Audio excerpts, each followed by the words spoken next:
Hello, good morning everyone. Good morning everyone. Today we are talking about collection in the Java. So collection, what is it? Collection is the framework in Java that we use to extend use of arrays. Je m'avais expliqué un peu les collections qu'on va étudier dans cette vidéo. Ce serait une série de vidéos. J'aimerais dire ici qu'est-ce que c'est que les collections. Les collections en Java, c'est un framework. Un framework, c'est un ensemble de bibliothèques et de codes déjà compilés que l'utilisateur, c'est-à-dire le programmeur, peut être habilité à l'utiliser pour pouvoir évoluer rapidement dans ses développements des applications. Donc, qu'est-ce que c'est que ce framework plutôt en Java? C'est un framework de collection qui permet de dynamiser les tableaux. Les tableaux, on les a vus déjà, les tableaux en 2 dimensions, à une seule dimension. Et donc, ceux qui n'ont pas encore suivi ces vidéos, cette formation, peuvent aller voir dans mes vidéos précédentes où j'ai eu à expliquer de long en large ce que c'est qu'un tableau et comment les utiliser, et les tableaux à 2 dimensions, etc. Donc, dans celle-ci, les collections vont nous permettre maintenant de mieux les utiliser. On a eu tendance à croire que, bien, il y a une limitation à l'utilisation des tableaux à 12 dimensions. Donc, on n'arrive plus à ajouter les données, à traiter les données comme on veut. Donc, avec l'arrivée des collections, du framework collection, qui est un ensemble des classes et des interfaces. Des interfaces, comme vous le savez aussi. Quand on parle de classe, on parle d'interface, ce qui veut dire qu'il y aura déjà quelque chose, des codes qui sont déjà utilisés, développés quelque part, et vous devez pouvoir les implémenter, c'est-à-dire les réutiliser, les inventer, pour pouvoir les utiliser dans vos classes. Donc, avec les collections, comme vous le voyez ici dans cette feuille de Word, et sur ce tableau, ces images que j'ai eu à concocter sur le net, il y a plein. Hein. Ceux qui fouillent un peu bien sur le net vont savoir de quel site j'ai déjà piqué. Parce que pour représenter tout ça là, refaire tout ça là, ça va prendre du temps. Donc, pour aller plus rapidement possible, il ne faut plus réinventer la roue, il faut juste continuer. Et c'est la même chose ici comme les collections, de comment pouvoir utiliser rapidement, dynamiser nos tableaux et écrire des codes très performants. Donc, c'est ça qui est fait que ils ont eu à introduire cette notion de collection. Donc, sans plus tarder, qu'est-ce que la collection? Je viens de le dire tout à l'heure. La collection en Java, c'est un framework. Ce framework est constitué des classes et des interfaces. Comme on a ici des classes et des interfaces. Les classes et des interfaces, donc les classes sont, par exemple ici, ArrayList. Array, c'est une classe. Vector est une classe. Linked List est une classe, autre classe. Periodic Queue. Periodic Queue aussi, c'est une autre classe. Donc, voilà une interface que Periodic Queue va implémenter, c'est-à-dire il va utiliser ces méthodes. C'est ce que ça vous a dit, implémenter. Ce qui veut dire que vous avez déjà suivi notre vidéo qui parlait des interfaces et des classes, c'est-à-dire nous avons parlé des orientés objets, la programmation orientée objet. Revoyez un peu cette vidéo, vous allez voir que c'est très facile de comprendre l'utilisation des classes et des interfaces. Donc, si vous avez signé un contrat avec une société, ce qui veut dire que vous êtes engagé à rendre les services dont ce contrat-là est inclus. Donc, c'est la même chose ici. Par exemple, cette classe Linked List implémente, c'est-à-dire a signé un contrat avec que l'interface, que ce qui veut dire qu'il va pouvoir utiliser ces méthodes et ces baratins. Donc, c'est la même chose ici. Donc, avec l'arrivée de la collection, on peut maintenant faire quoi? Faire la réutilisation des codes. On peut réutiliser des codes, on peut réorganiser les données. Par exemple, quand vous faites rentrer vos données, vous pouvez les trier par ordre, les regrouper, les sauvegarder, faire d'autres recherches plus rapides. C'est ça l'intérêt des interfaces. Donc, sans plus tarder, on va décortiquer un peu dans cette première vidéo ce que c'est que ces interfaces. C'est une interface collection. Collection, il y a d'abord l'interface qui est collection, mais qui est la mère de toutes les interfaces. Donc, par exemple, l'interface là, lui, il hérite, l'interface que qui est là, lui, il hérite, je vais choisir quelque chose de couleur pour pouvoir marquer, ce serait mieux, non? Erisa, oh, bon. En fait, bon, vous voyez, il n'y a pas de souci. Donc, cette interface, lui, il hérite de cette interface collection qui est la collection mère, qui est l'interface mère de toutes les autres interfaces. Donc là, déjà, on voit aussi ici interface lisse. L'interface lisse qui hérite de la grande interface collection. Et il y a aussi l'interface set qui hérite de la grande collection. Donc au fur et à mesure, on va prendre une partie, par exemple la partie là, set par exemple. Set par exemple, lui, il hérite de collection et lui aussi, il hérite d'autres, il hérite aussi de ces méthodes. Par exemple, interface sorted set. Sorted set qui veut dire, c'est-à-dire arranger d'une certaine manière, qui veut dire ça en anglais, c'est ce que ça veut dire en anglais. Donc ça hérite de la grande interface que lui, l'interface qui est set, et set aussi hérite de ceci. Quand vous voyez par exemple les lignes pleines là, ça veut dire que ça hérite de. Donc maintenant les classes qui implémentent, maintenant c'est ça qui est fait, les lignes pointillées là. Donc on a ici hash set qui hérite maintenant, qui implémente plutôt, c'est pas plutôt hérité ici, c'est qui implémente les méthodes de l'interface set. Ici on a aussi linked hash set qui lui aussi c'est une autre classe qui hérite. Ici bien sûr ce n'est pas une interface, mais c'est une autre classe qui hérite d'une autre classe ici. Et allez voir la programmation orientée objet dans les vidéos précédentes, vous allez mieux comprendre ce qui c'est que hériter d'une classe, une classe fille qui hérite des données, des méthodes de la classe, mais c'est ça la même chose.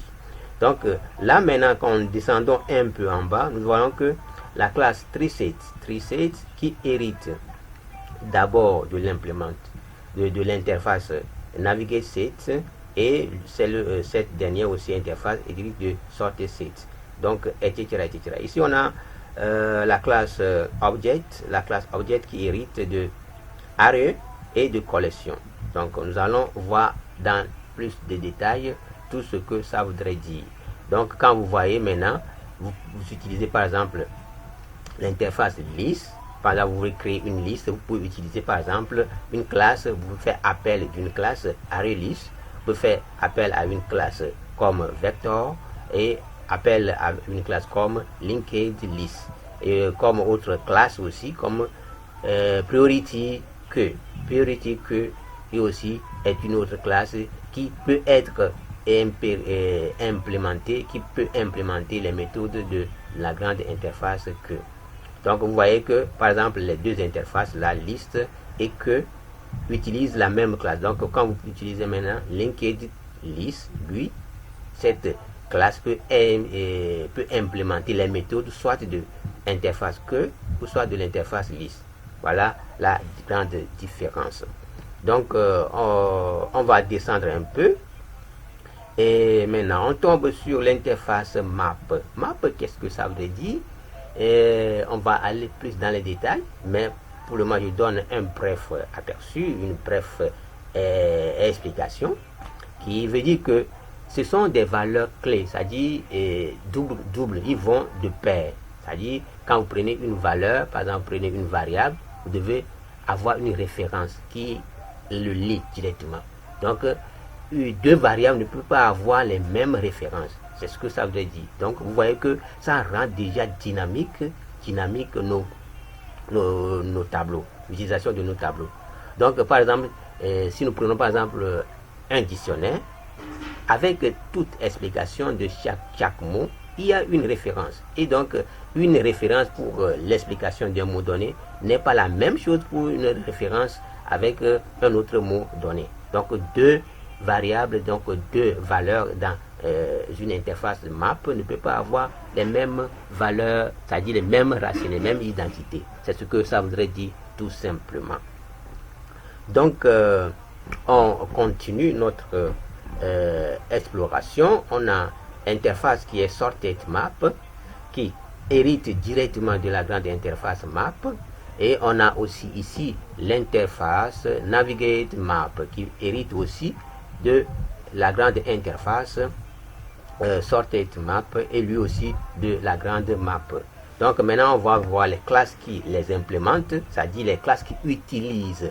Mettez ça en tête déjà dans la routine, que quand on parle de l'implémentation, ce qui veut dire que les classes qui utilisent les méthodes de ces interfaces là. Donc là on va ici hashtable qui implémente les méthodes de la grande map. On a aussi hashmap même qui utilise les implémentations de l'interface map. On a aussi shorted map qui est l'autre classe qui on a déjà parlé, et on a ici treemap qui implémente, si déjà lui il implémente les méthodes de navigate map, ce qui veut dire que on avait ici, c'est comme le syllogisme, c'est ça, non? C'est ça, syllogisme.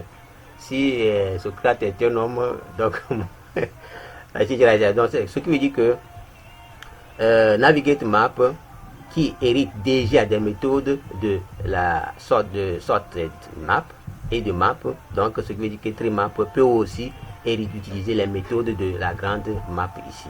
Donc ici en bas on voit la classe linked map, linked hashmap qui hérite de la classe hashmap, donc etc. Donc comme ici on voit une petite légende ici, hérite, ça veut dire que ce sont les lignes pleines. Voilà, je vous ai déjà expliqué ça. Maintenant, quand on parle de implémentation, ce qui veut dire que ce sont des lignes en pointillé. Donc un autre tableau, une autre image que j'ai eu à cortiquer ici, c'est encore plus clair. Donc ce qui veut dire, quand nous prenons par exemple l'interface lisse, on remonte un peu ici, on a l'interface qui est là, l'interface qui est là, qui est en bleu, les classes sont en vert. Donc avec lisse on peut utiliser, comme je viens de le dire tout à l'heure, array list, linked list, vector. Vous voyez, non? Donc c'est très simple. Et on peut utiliser une autre classe qui est là, qui est stack. Stack qui veut dire que comment est-ce que je peux expliquer ça? C'est-à-dire mettez en pli, quoi. C'est-à-dire l'un sur l'autre. C'est-à-dire empile, c'est-à-dire empiler. Voilà, c'est ce que ça vous a dit même. Empiler. Donc là maintenant on descend un peu. Il y a une autre interface qui n'a pas été énumérée ici, c'est pourquoi il faut faire très attention, fouiller beaucoup et voir les ajouts des uns et des autres. Ici ils ont ajouté itérable. Itérable, ça permet quoi? Ça permet juste de parcourir. C'est une interface qui a des méthodes qui vont nous permettre ces méthodes plutôt qui vont nous permettre plutôt de parcourir nos collections. C'est ce que ça voudrait dire. Donc c'est la grande interface dont hérite aussi l'interface collection. Donc l'interface collection ici hérite aussi de que, qu'on vient de voir. On a priority que et on a dque. Dque aussi c'est une autre interface dont on a array dque qui implémente ces méthodes.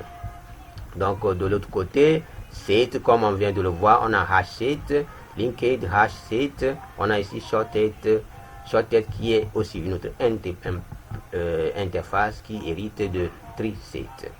De la même manière, on a encore l'autre chose, c'est presque la même chose. Le tableau là, oui, l'image là, c'est encore l'autre image, mais c'est coloré différemment. Donc ça voudrait dire toujours la même chose. Donc c'est tout ce que j'aimerais vous montrer dans cette vidéo. Et par la suite, les vidéos qui vont suivre, on va commencer par utiliser, par exemple, si nous prenons par exemple l'interface liste, comment est-ce qu'on peut toutefois implémenter ces méthodes pour pouvoir utiliser dans les classes, les différentes classes là. Donc au fur et à mesure, on va décortiquer, venir ici, au niveau de que, et de que, etc. On va voir aussi, on va voir aussi set, l'interface set et ses implémentations avec les classes données, etc. Là, vous serez à l'aise pour utiliser les collections dans tout ce que vous allez faire. Donc, c'est tout dans cette vidéo. Thank you to watch it. Et d'ici peu, je vous dis à très vite.